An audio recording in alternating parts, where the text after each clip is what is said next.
Assalamualaikum warahmatullahi wabarakatuh. Untuk hari ini, Ibu akan memberi materi kelas 10 yaitu mengenai penawaran atau supply. Bisa juga disebut penjualan. Minggu kemarin mengenai permintaan atau pembelian, demand. Sekarang penawaran. Pengertian penawaran adalah sejumlah barang atau jasa yang ditawarkan oleh penjual pada berbagai tingkat harga dan dalam waktu tertentu. Jenis penawaran ada dua. Penawaran individu adalah penawaran yang dilakukan oleh salah satu produsen atau penjual saja. Yang kedua, penawaran pasar adalah penjumlahan dari penawaran individu. Bunyi hukum penawaran. Hukum penawaran menyatakan bahwa jika harga naik, maka kuantitas yang ditawarkan juga akan naik. Dan sebaliknya, apabila harga suatu barang turun, maka kuantitas yang ditawarkan akan turun dengan faktor lain yang mempengaruhi tetap atau ceteris paribus. Faktor yang mempengaruhi penawaran. A. Harga barang atau jasa. Misalnya, saat harga bawang merah naik, maka produsen akan menaikkan jumlah produksi bawang merah yang ditawarkan supaya memperoleh keuntungan yang lebih besar. Faktor B, harga input atau biaya produksi. Biaya produksi di sini akan berpengaruh pada proses produksi, seperti biaya membeli bahan baku, biaya untuk gaji pegawai, biaya untuk bahan penolong seperti mesin, pelumas, minyak, dan sebagainya. Apabila biaya produksi naik, maka harga barang produksi akan naik. Yang C, teknologi produksi. Adanya teknologi akan memudahkan produsen dalam penghasilan barang jasa. Dengan menggunakan mesin-mesin modern akan menurunkan biaya produksi karena waktunya lebih cepat. Ekspektasi penjual produsen dan keuntungan yang diinginkan oleh produsen. Nah, di sini yaitu suatu harapan. Mengenai harapan, misalnya harga es krim naik, maka penjual menambah es krim yang dijualnya dengan harapan supaya mendapatkan keuntungan yang lebih besar. Banyaknya penjual atau pesaing. Nah, pesaing langsung di sini misalnya bisnis yang memiliki penawaran produk atau layanan yang sama. Misalnya, pesaing seperti perusahaan asuransi, pesaing langsung dengan perusahaan asuransi, dan sebagainya. Nah, untuk kurva penawaran, untuk membuatnya, di sini ada tabel penawaran. Nah, ini. Di dalam tabel penawaran ini, yaitu ada jenis barang A, B, C, D, E, F. Kemudian harga barang per unit yang dilambangkan dengan P, jumlah yang ditawarkan yang dilambangkan dengan H. Seperti minggu lalu mengenai permintaan, yaitu titik koordinat yang pertama kita untuk menggambarnya yaitu kita membuat sumbu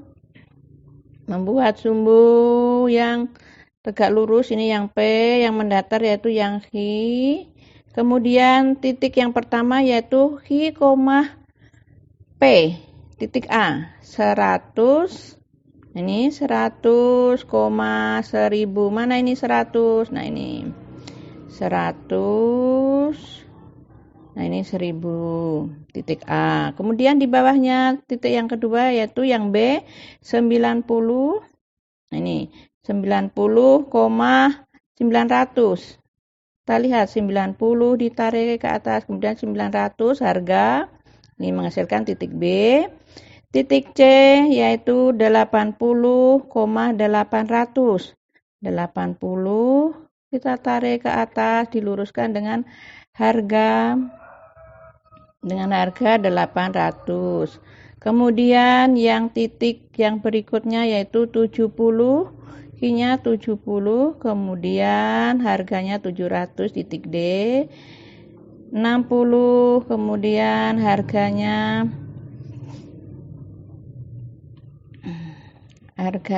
yaitu, bentar, ini kegeser, Nah, ini 600. Kemudian yang H-nya 50. Nah, ini titik-titik tersebut kemudian kita tarik garis lurus. Nah, ini yaitu kurva penawaran. Kurva penawaran memiliki slope positif, artinya kurva penawaran bergerak dari kiri bawah ke kanan atas. Ya. Ini kiri bawah ke kanan atas. Kurva permintaan udah, kurva penawaran juga sudah. Nah, ini di sini ada pergeseran kurva penawaran. Di dalam pergeseran kurva penawaran, di sini kita lihat ini, dari S itu supply, yaitu penawaran, S0 bergeser ke S2. Lihat nih, S0 bergeser ke S2. Ini titik garis ini, kita bergeser ke kiri. Nah, ini S2. Pergeseran kurva penawaran karena peningkatan biaya produksi. Nah, ini kita lihat ini. Nah, ini ke sini. Kemudian pindah S2, S0 ke S2. Nah, ini S0-nya. Nah, ini. Kemudian S2-nya ini. Nah, berarti di sini pergeseran kurva penawaran karena peningkatan biaya produksi dari P0 ke P2 sehingga jumlah penawaran berkurang. Kemudian S0 bergeser ke kanan menjadi S1 supply. Nah, ini. Nah, ini bergeser. Kemudian turun P1 ke Q1. Pergeseran kurva karena penurunan biaya produksi dari P0 ke P1 sehingga jumlah penawarannya bertambah. Supaya lebih jelas, Ibu berikan contoh perhitungan penawaran. Waktu permintaan minggu yang lalu yang kita cari yaitu Q-nya, sekarang penawaran yaitu P. Rumusnya sama ya. Nah, ini. Di dalam contoh harga per unit yang dilambangkan dengan P, kemudian jumlah yang ditawarkan yang dilambangkan dengan Q. Berarti P1 di sini 400, P2 800, Q1 20, Q2 40. Dari data di atas tentukan fungsi penawarannya dan tentukan titik koordinatnya. Titik koordinat itu Q, P. Ya, karena di sini ada 2, Q1, P1 dan Q2, P2. Q1 20,400 dan Q2, P2 40,800. Fungsi penawarannya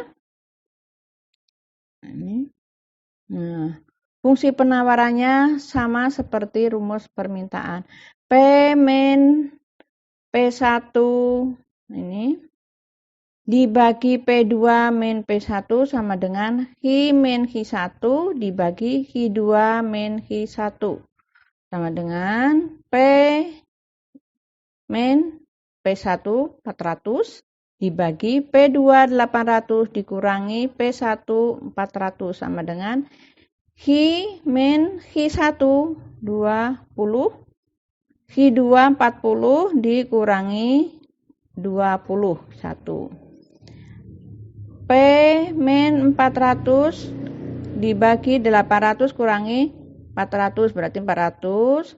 Ini ditulis Q min 20 ditulis, kemudian 40 dikurangi 20 yaitu 20. Kemudian kita kalikan silang. Nah, ini kita kalikan silang. Ini 20 dikalikan P min 400. 400 dikalikan Q min 2. Nah, 20 dikali P min 400 sama dengan 400 dikali Hi min 20. Yang ada di dalam kurung ini semua dikalikan 20. 20 kali P 20P plus 20 dikalikan min 400 yaitu min 800 sama dengan 400 dikalikan Hi 400 Hi. 400 dikalikan min 20 berarti min 800. Di sini kita mencari P, mana yang mengandung variabel P? Oh ini Mas. Nah, karena di sini di ruas kiri tetap 20P sama dengan 400 Hi min 800.000. Nah ini pindah ruas menjadi plus 8.000 sama dengan 20P sama dengan 400 Ki. Nah, 8.000 plus 8.000 jadi 0, tidak ada pengaruhnya di sini, yaitu P 400 Ki dibagi 20. P sama dengan 20 Ki. Nah, ini mengenai penawaran.